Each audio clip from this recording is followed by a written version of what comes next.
This is Fujifilm's new flagship APS-C camera, the X-H2s, and it's a huge step forward for Fujifilm in many ways, but especially for us video users. I think this is easily the best video camera that Fujifilm have made to date. But where exactly does it sit in the wider lineup? Things do seem to have become a little bit muddled there recently for Fujifilm in my opinion, so I thought we'd make this video just to sit down and explain it a little bit. For the last 5 years or so, their X lineup has been structured like this. There's the really small hobby cameras like the X-E4, then it's had the mid-range ones like the X-T30 and that new X-S10, which act as their entry-level kind of professional offerings. Then there's the X-T4, which is their main camera if you like. It's hybrid stills and video, professional camera. It's designed to be a jack of all trades. There's then a few wildcards as well, like the X Pro 3, which is effectively the same camera as the X-T3, but with Fuji's clever hybrid rangefinder viewfinder, and the fixed lens compact X100V, which is a fantastic little camera that I love using, but it's really more of a hobbyist stills camera than a professional tool. They used to have a camera though called the X-H1, which was essentially the same camera as the X-T2 back in the day, but with a stabilized sensor and a more video focus to it. So for the most part, stills users bought the X-T2 and video users bought the X-H1. So with this being the X-H2s, you may expect it to simply be a video version of the X-T4 or that future X-T5, which will presumably share the same new sensor that this camera has. So stills photographers would get the X-T4 or 5 and video users would get the X-H2s.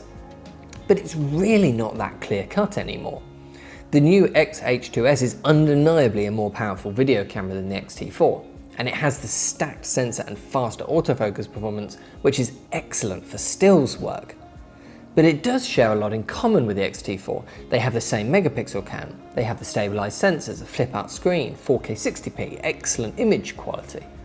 So is the X-H2s a video-orientated version of that camera anymore? Or is it more like the flagship model of the X lineup?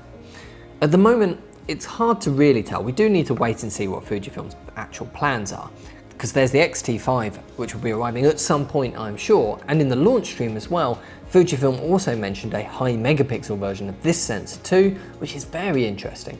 So there's a lot unknown about future Fujifilm cameras and how the lineup is going to look moving forwards. But my theory is that the X-H line will be repositioned as the flagship line, with an S model, this one, for video and fast-paced photography, and then an R model with that new high megapixel sensor for slower pace but more detailed photography. And then these two cameras, this X-H2s and future X-H2R maybe, will sit equally at the top of the X lineup.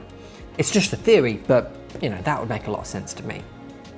Then there would be the X-T5 underneath that as a lower priced professional hybrid option, and then of course the more mid-range and consumer options beneath that. But for now anyway, this X-H2s is a substantially better video camera than anything else in the X lineup, and a better stills camera as well, especially if you do any fast-paced work like wildlife or sports.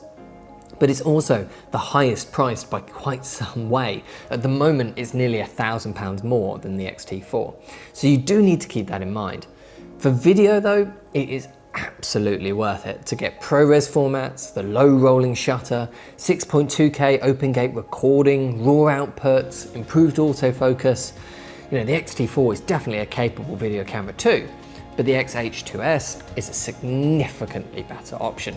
And we'll have to wait and see what the X-T5 and this new high resolution X-H camera will be like for video, but I'd be surprised if either of them end up better for video overall than this one. So hopefully that helps clear up where the X-H2s sits in the X mount lineup.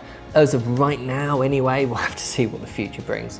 If you have any questions, let me know in the comment section down below. And if you want to buy the X-H2s or any other Fujifilm camera, of course, head over to provi.co.uk. Thanks for watching, and I'll see you in the next one.